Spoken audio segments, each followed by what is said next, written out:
Hi dear student, मैं आपकी Gauri ma'am Gauri steno word में आप सभी का स्वागत करती हूँ। मैं इस प्लेटफॉर्म पर हिंदी इंग्लिश डिक्टेशन की स्पीड प्रैक्टिस क्रमवार तरीके से करा रही हूँ, जो आपके सभी स्टेनो एग्ज़ाम के लिए बहुत ही महत्वपूर्ण है। तो आइए अब डिक्टेशन स्टार्ट करते हैं। अनुपम एक्सरसाइज 12 स्टार्ट। संयुक्त राष्ट्र संघ के ढांचे में आमूलचूल परिवर्तन की मांग वैसे तो पिछले 3 दशकों में अनेकों बार उठाई जा चुकी है, लेकिन अब यह मांग जोर पकड़ती दिखाई दे रही है।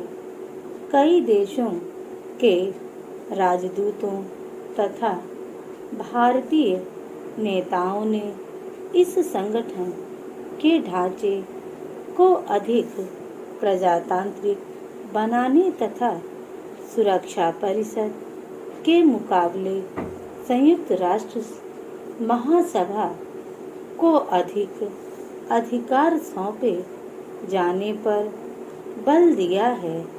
ध्यान रखने की बात यह है कि संयुक्त राष्ट्र संघ का गठन इसलिए हुआ था कि युद्ध ना हो।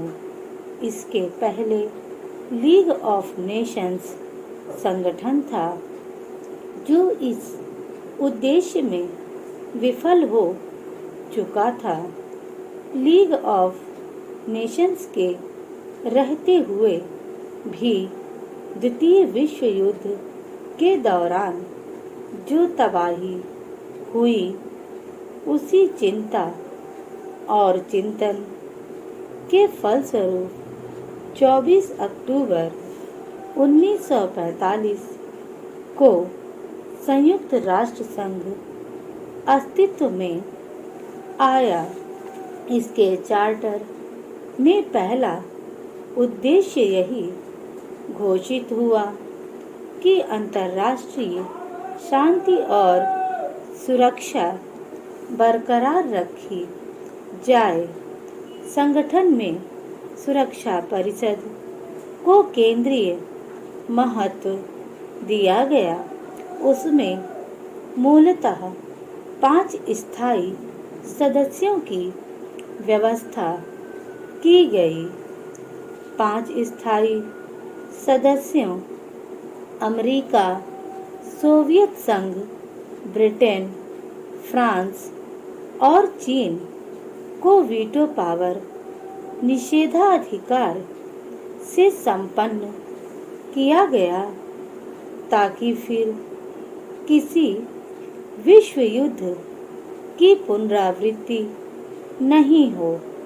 लेकिन यह विशेष व्यवस्था ही गहरे मतभेदों का कारण बन गई।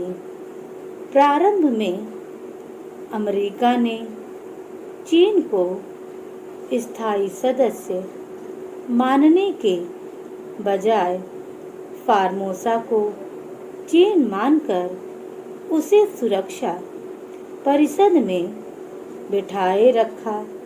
25 अक्टूबर 1971 में जाकर चीन को वास्तविक प्रतिनिधि होने की मान्यता दी गई।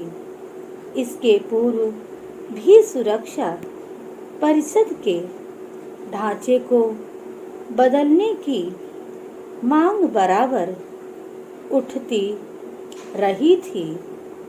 इसीलिए सन 1965 में सुरक्षा परिषद के अस्थायी सदस्यों की संख्या 6 से बढ़ाकर 10 करनी पड़ी थी। फिर भी जो असंतोष था वह कम नहीं हुआ।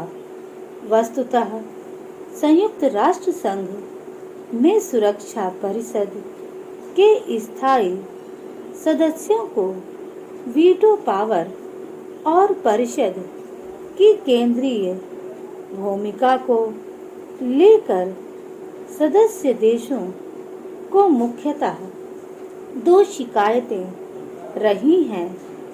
पहली यह कि परिषद में वीटो पावर के जरिए द्वितीय विश्व युद्ध के 4 विजेता देशों सोवियत संघ, अमेरिका, ब्रिटेन और फ्रांस के ने अपना वर्चस्व बना रखा है। यह संयुक्त राष्ट्र संघ की इस घोषणा के विरुद्ध है कि सभी सदस्य देशों को समानता का अधिकार होगा। वीटो पावर निषेधाधिकार वस्तुतः विशेषाधिकार है। दूसरी शिकायत यह है कि सुरक्षा परिषद के होते हुए भी क्या युद्धों को रोका जा सका है। यह सही है कि राष्ट्र संघ के अस्तित्व में आने के बाद कोई ऐसा विश्व युद्ध नहीं हुआ जिसमें महाशक्तियां या बड़े देश प्रत्यक्ष रूप से आमने सामने खड़े हुए हों। लेकिन विश्व भर में युद्ध तो होते ही रहे हैं। वियतनाम युद्ध लंबा खिंचा ही। भारत पाकिस्तान के बीच 3 युद्ध हुए। अरब इजराइल युद्ध हुआ और हाल ही में इराक के विरुद्ध सुरक्षा परिषद की सहमति से जो युद्ध हुआ वह एक तरह का सीमित विश्व युद्ध ही था। इस युद्ध से यह बात भी सामने आई कि अगर युद्ध सुरक्षा परिषद के 5 स्थायी सदस्य एकजुट हो जाएं तो किसी भी दूसरे देश को रौंद सकते हैं और युद्ध को जायज भी ठहरा सकते हैं। इस तरह सुरक्षा परिषद की केंद्रीय भूमिका के कारण संयुक्त राष्ट्र संघ का उद्देश्य ही कुंठित हुआ जा रहा है और इसीलिए परिषद के बजाय महासभा को अधिक अधिकार सौंपे जाने की मांग उचित और सामयिक हो गई है। स्टॉप।